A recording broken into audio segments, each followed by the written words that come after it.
Everyone in the upper circles knew I was the Voss family's delicate little porcelain doll, someone who could not tolerate even the slightest grievance. I always had to sit in the seat of honor at gatherings. My drinks had to be served ice cold. If anything annoyed me even a little, I would have my childhood friends clear the room. That was until the fallen heiress returned. She did not rely on men. She had built her own business from scratch and was ruthless in the boardroom, radiating a wild, untamed beauty. Slowly, my dear brothers began to find me insufferable and too high maintenance. Today was my 23rd birthday. Traditionally, it should have been the biggest party among the capital's elite circle. I was the Voss family's little princess and Kale's fragile, precious doll. However, the private room was empty and silent tonight. Dressed in a custom couture gown, I sat in the seat of honor like a joke, waiting for an hour, then two. The group chat on my phone was dead silent. There was not even a message from Cian, Rylan, or my fiancé, Kale. Suddenly, I saw Rowan's post. It was a photo inside another private room in the same club, captioned with just 2 words: I won. A hand was visible in the corner of the photo, sporting the Patek Philippe watch I had given Kale. I grabbed my skirt and ran toward that room like I had lost my mind. I stood outside the door and heard laughter from inside. Kale, this is Miss Rowan you're dealing with. Wipe it properly. Yeah, if that wine stain soaks in, those shoes are done for. Through the half-open door, I saw a scene that made my blood run cold. The man who used to panic over the slightest frown from me, the man who said I was the most precious thing in his heart, was now kneeling on one knee before another woman. In his hand was an expensive silk scarf. He was carefully and humbly wiping wine stains off Rowan's high heels. The way he moved was reverent, as if he were handling a priceless treasure. Rowan lounged on the sofa, swirling a glass of red wine. Her gaze was lazy and carried a hint of impatience. All right, Kale, quit the act. He lifted his head. His eyes were filled with a kind of obsession and fervor I had never seen before. Rowan, just look at me one time.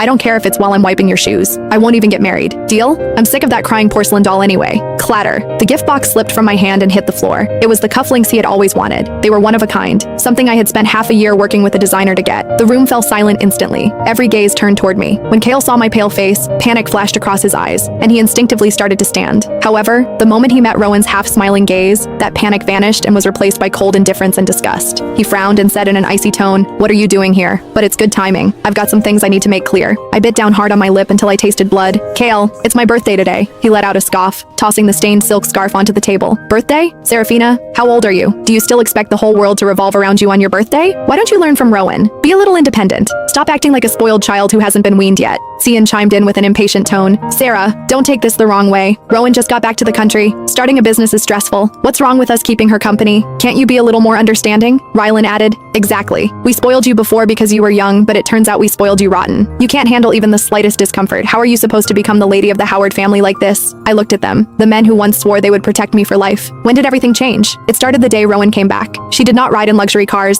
She rode motorcycles. She did not drink soda. She drank hard liquor. She did not admire flowers in a greenhouse. She fought battles in the business world. She was a wild rose, while I was an orchid in a greenhouse. Just like that, my delicacy became a flaw. My tears became an act. I took a deep breath. My nails were digging into my palms. "So, this is the birthday